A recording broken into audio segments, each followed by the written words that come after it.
Duryodhana's plan. Duryodhana and Karna had a discussion and decided that Drona was the right person to lead the Kaurava forces after Bhishma. He was installed as the general with pomp and ceremony. For 5 days, Drona commanded the army. Despite his age, he caused great damage to the enemy forces. Duryodhana, Karna, and Dushasana wanted to take Yudhishthira captive. They persuaded Drona that they did not want to kill Yudhishthira, which made Drona very happy. Once Drona agreed, Duryodhana revealed to his friend that he intended to capture Yudhishthira, involve him in another game of dice, and send him into exile. Spies informed the Pandavas of the plan. They made sure that Yudhishthira was kept safe during the following days. The battles continued fiercely every day. Every attempt was made by different warriors to attack Yudhishthira, but each time the warriors of the Pandava army were there to shield Yudhishthira.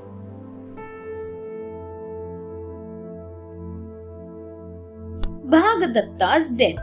Duryodhana and his forces realized that Arjuna would have to be drawn away if they wanted to reach Yudhishthira.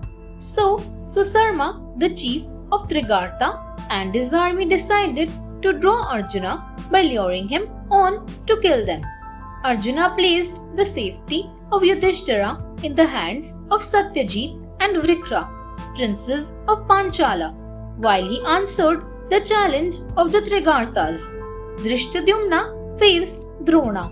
When the princes of Panchala were killed along with some other warriors, Duryodhana was delighted.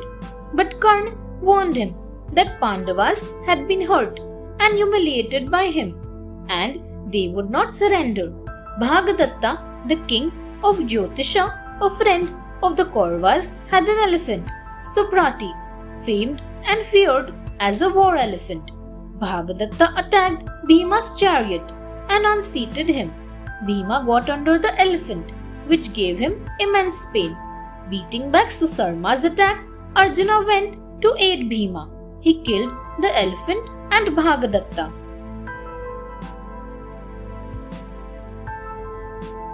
Abhimanyu's death. Drona was hurt and angry with Duryodhana, accusing him not capturing Yudhishthira or killing Arjuna. The next day, Arjuna was drawn away once more by the Trigartas. Drona arranged his forces in the Chakravyuh formation. Abhimanyu knew how to break the formation, but did not know how to get out of it. However, Yudhishthira, Bhima, and the other warriors said they would get him out as they were so close beside him. Abhimanyu went into the Chakravyuh formation, but before the others could enter, it was closed by Jayadratha, king of Sindhus and an ally of the Kauravas.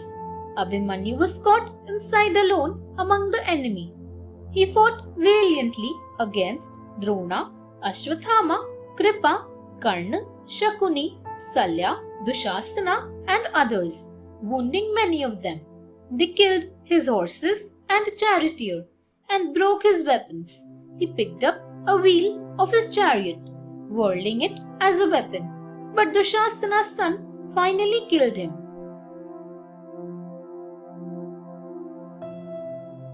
Reactions. Abhimanyu's killing was a very ignoble act, violating the rules of the war. Sanjay reported it with disgust to Dhritarashtra. Yuyutsu, one of Dhritarashtra's sons, was so angry and ashamed of his brothers and their friends that he threw down his arms and left the battlefield.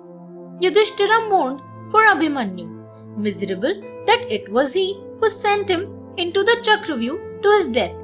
Arjuna returned with Krishna to a silent camp. He was shattered by the news of his son's death. Krishna tried to comfort him. Yudhishthira told him about the whole event, not leaving out his own guilt in sending Abhimanyu into the Chakravyuh. He also told Arjuna how Jayadratha had prevented them from helping Abhimanyu. Grief-stricken, Arjuna vowed to kill Jayadratha. A prophecy was that a great warrior would behead Jayadratha. Jayadratha's father cursed that whoever caused his son's head to roll on the ground, his head would burst into pieces. Thanks for watching. Do like, share, subscribe to Sahil Book House.